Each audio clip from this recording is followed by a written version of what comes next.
Hello and welcome to Low Budget Gaming. And AMD just finished their press conference at Computex, and I wanted to share my thoughts on what we got so far. So we got the Ryzen 3rd Gen 3000 series processors.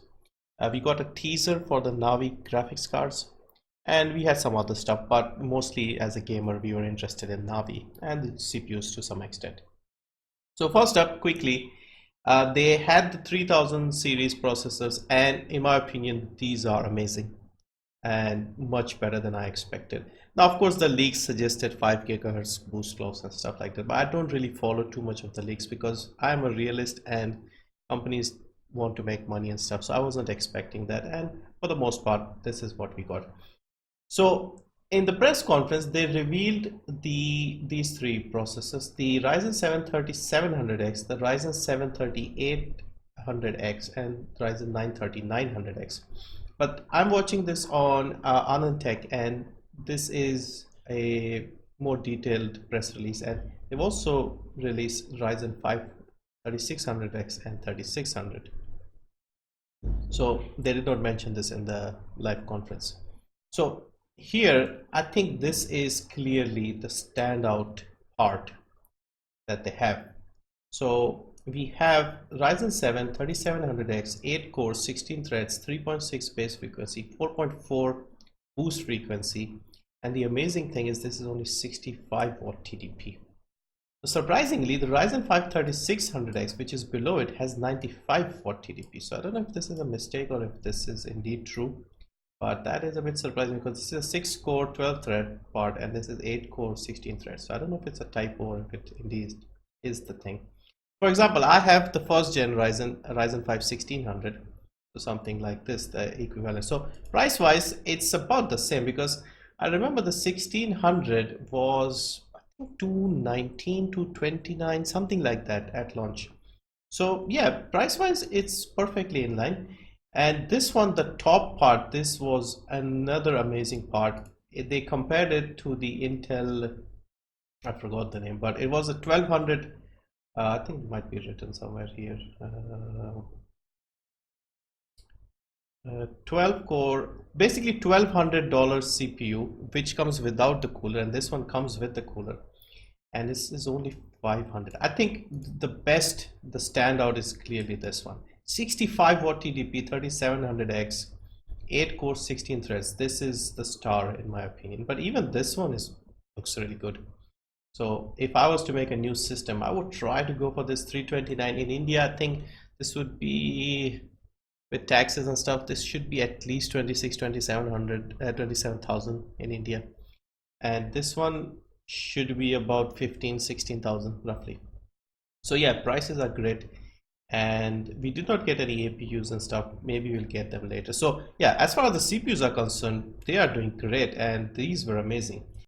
Now on to the graphics, and we basically got a peek at the Navi GPUs, the teaser basically. So they're calling it the Radeon RX 5000 series. So 50 is for their 50th anniversary, and the other thing is, they might be trying to go back to their 5000 series, the HD 5000 graphics cards from about 10 years ago. I actually had a HD 5770, which was a really good card and quite affordable at the time as well. It was also power efficient compared to NVIDIA's card. So those were sort of decent and successful cards for AMD. So maybe they're trying to go back to that with the naming, but also the 50th anniversary. And they showed off the 5700. So we have the 570, now we have another 5700, and they compared this to the RTX 2070. They did a very short demo of the benchmark of 𝒁𝒔, which is an AMD sponsored title, so AMD tends to do better in that one. I'll just briefly show you the numbers from Steve from Hardware Unboxed, because they did a review for the 2070 and they did run 𝒁𝒔. So anyway, so what they're trying to do in my opinion is they're going to call it the 5700, which will compete with the 2070, and they might have a 5600 which will compete with the 2060 perhaps. The only thing that is going to break this, in my opinion, is the price, because performance, I'm expecting it to be more or less the same as the 2070. If it's slightly better, great, but it has to be cheaper in order for people to buy this over the 2070, because people don't buy AMD cards because they cost the same. They buy it because they're cheaper, and that's the reason I buy it. Because even though you guys might think I'm an AMD fanboy, every time I've bought a graphics card, apart from this 570 that I bought recently, I've always compared cards between Nvidia and AMD, and usually ended up buying the AMD card because of their price to performance, and they're usually better at the mid-range or the lower end. So I've always gone with AMD because of those reasons. I had a 5770, I had a R9 280, a 380, and now the 570, because the 570 is better than the 1050 Ti, which was the comparative part from Nvidia. The Nvidia cards have always been more power efficient. Well, not always. The 5770 was more power efficient at the time, but the 1050 Ti, for example, is a lot more power efficient than the 570. So what they're trying to do with this one is going to be 50% more power efficient and slightly more performance per clock. So if they can at least match Nvidia in terms of power efficiency and improve some of the weaknesses, because some games did well with AMD and some games did better with Nvidia. So here we have the Strange Brigade benchmark from Hardware Unboxed Steve, and what he did was, this is the launch day review. He has a video for the 2070 review, and he did test Strange Brigade. So as you can see here, I've picked out the 1440p numbers because this is what AMD showed as well. I'll show you the clip from the conference as well.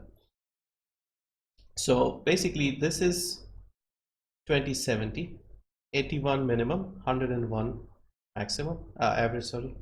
And so this is where the 2070 is, and as you can see, the Vega 64 is just slightly behind in the average and a lot behind in the minimums. The Vega 64 liquid cooled is slightly better. So basically what we are getting right now is something like this, slightly better than this, but better minimums. So my guess is this Navi 5700 RX 5700 is going to be somewhere here between the RTX 2080 and the liquid cooled in terms of performance, which is fine in my opinion, and all of it depends on the price. Now, one thing they need to address is some games which heavily favor Nvidia. For example, Assassin's Creed.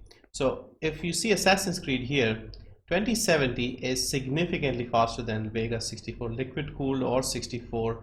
It's a long way ahead, and this is where they need to improve their architecture or whatever. This is what I'm hoping for, like games like these to be much more equal in terms of performance. So even if it matches the Nvidia card in these sort of games, then it's a win.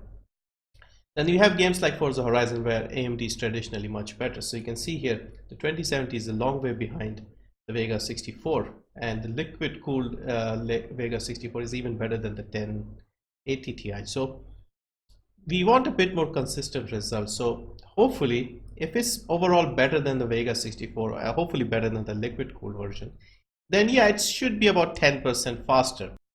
So quickly wanted to just show you the part from the press conference where they were running it. It's very hard to make out. They did not give any information.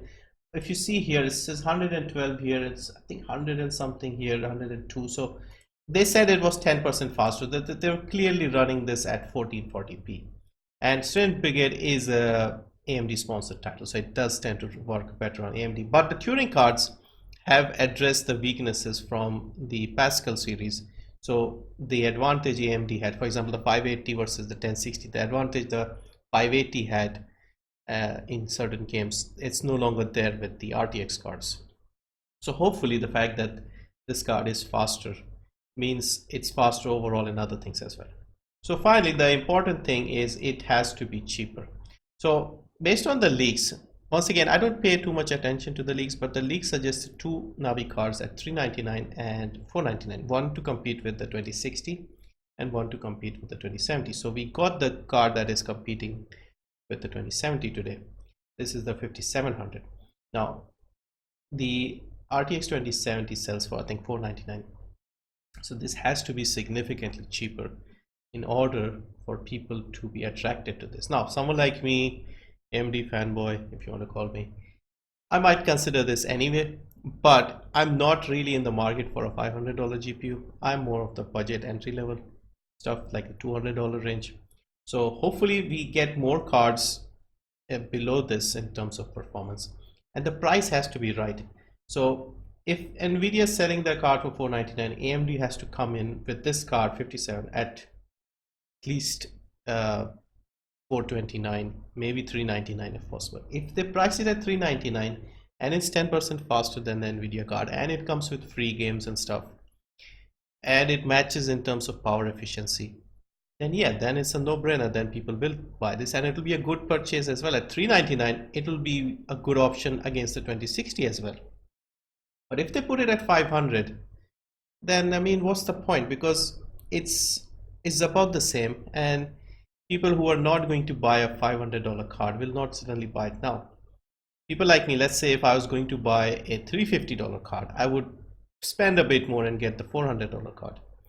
But I'm not going to go out of my way to spend 500. So if they price it at 400, in my opinion, and it matches the 2070 or is slightly better, 10%, let's say, or equal in other games, let's say 10% better in AMD sponsored titles and about the same in other games, Nvidia sponsored games, then yeah, it should make sense at 400. At 429, maybe. Beyond that, maybe at 450 you could have a case as well, but it has to be significantly cheaper with maybe good games included in the bundle, because I think she mentioned something about games being added as well, like some more games. So yeah, so that was the graphics part, and they also stressed on something regarding the whole AMD ecosystem. So if you combine the X570 motherboards, the 3rd gen Ryzen, the Navi with the PCI 4 lanes, then yeah, it's probably going to be a much more efficient ecosystem, let's say. So yeah, it's interesting. They will reveal the Navi cards in more detail just before E3 New Horizon, and I suspect it's something to do with PlayStation as well, because that's probably the reason they haven't revealed it here, because there might be some sort of PlayStation related reveal as well, because it does use the next gen Navi and Ryzen. So maybe we might get a PlayStation 5 reveal, maybe that's why they are holding it off, or maybe they just did not want to just have everything here because they have another conference and they want to reveal something there. So but these will be on sale in July. They said 3rd quarter, but July, 7th of July, I believe, for the processor. So I'm guessing same for the graphics cards as well.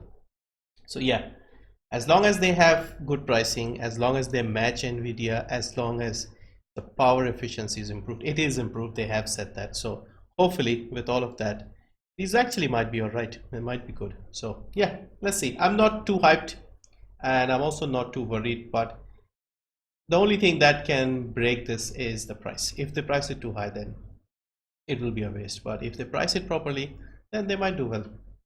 Anyway, those are my thoughts. Thank you for watching. See you next time.